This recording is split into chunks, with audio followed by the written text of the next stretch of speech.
Beyond the IMF, however, we have to look for fundamental solutions to some of our problems. As our foreign exchange reserves have declined, the depreciation of the cedi, as I have noted, has accelerated. A major source of cedi depreciation has been the demand for foreign exchange to finance the import of oil products.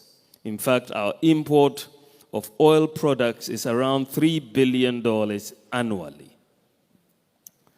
Persistent cedi depreciation increases the cost of living, with higher prices for fuel, transportation, utilities, food, and so on. Many governments, including ours, are facing a very difficult economic crisis that requires solutions that must come out of the box. How do we stop the depreciation? How do we stop the persistent increases in the prices of fuel and utility? We have been thinking about this long and hard.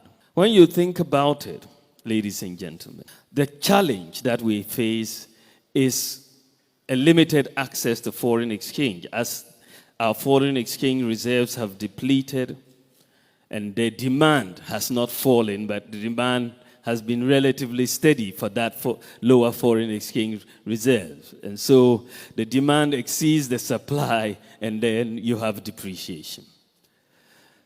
So the thinking that we said, okay, how do we get in more foreign exchange reserves for the country to be able to stem this gap between the demand and the supply? One of the things that occurred to us and to me was, why aren't we able to accumulate reserves in terms of gold? We have focused on accumulating reserves over the years in terms of US dollars and other currencies. But gold is a foreign exchange reserve. And the unique feature of gold is that we are endowed with gold. We produce gold in Ghana, which means you don't have to export gold to earn that foreign exchange. You have to export cocoa, you have to export timber and other goods, foods and so on, to earn the foreign exchange. With gold, immediately you dig it up, it is foreign exchange. So you are essentially digging up foreign exchange. So I said, let me check how much gold we have accumulated in Ghana thus far. And when you look at the data between independence and 2021, we had accumulated just 8 tons of gold. 8 tons. We are one of the largest gold producing countries in the world. But we had accumulated 8 tons. When I looked at the United States, they have over 8,000 tons. The IMF, many other countries in Europe are dealing with gold reserves of over 2,000 tons. And we have 8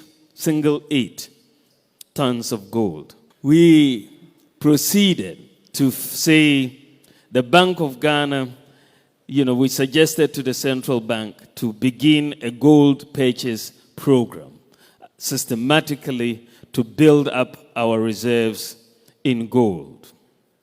And the gold program started last year, and it is proceeding quite well.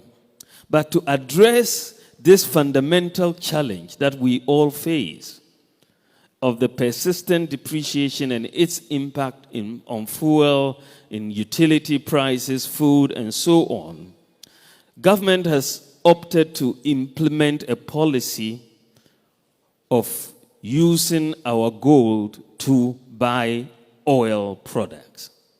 That is something new, and it is the barter of sustainably mined gold for oil. And this is one of the most important economic policy changes in Ghana since independence. If we implement it as we have envisioned, it will fundamentally change our balance of payments and significantly reduce the persistent depreciation of our currency with its associated increases in fuel, electricity, water, transport, and food prices. Why would it stop these persistent increases in fuel, water, and food prices? It is very simple. This is because the exchange rate, whether you are looking at the spot exchange rate or the forward exchange rate, will no longer directly enter the formula for the determination of fuel or utility prices once we implement this, because the purchases of fuel and for transport and utility is going to be in cedis. It's not going to be in dollars. So because you're buying that fuel with gold, that is where the exchange takes place. But once you sell that fuel, you sell it in cedis. And then the Bank of Ghana uses those cedis to buy more gold and buy the oil, you sell it, and then it goes around in that way. But essentially, you are taking the exchange rate out of the equation. Today, our fuel prices are being priced at an exchange rate, a forward exchange rate of 19 cedis to the US dollar. Today, what we are paying at the pump is being priced at 19 cedis to the US dollar. So you can imagine when you price without the exchange rate in the formula, which is what is going to happen. We've already done some simulations. Then you will see that the prices of fuel will come down. And similarly, for PURC, if the exchange rate doesn't enter the equation, which it shouldn't because the transactions will be in cedis, similarly, then electricity tariffs will also have to come down. Because what you are now going to see, because one of the biggest, when you look at what drives fuel price increases, what drives electricity price increases, and therefore the cost of doing business, it's fundamentally the exchange rate. Major driver of these price increases.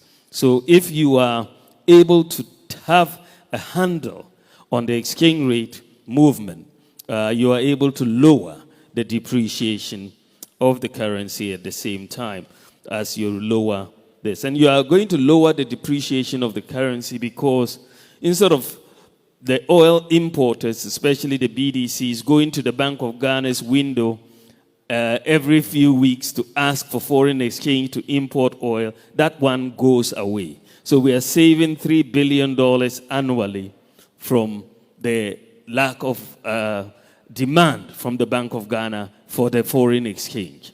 So that reduces the pressure on the cedi immediately. And therefore you will see much slower depreciation of the currency.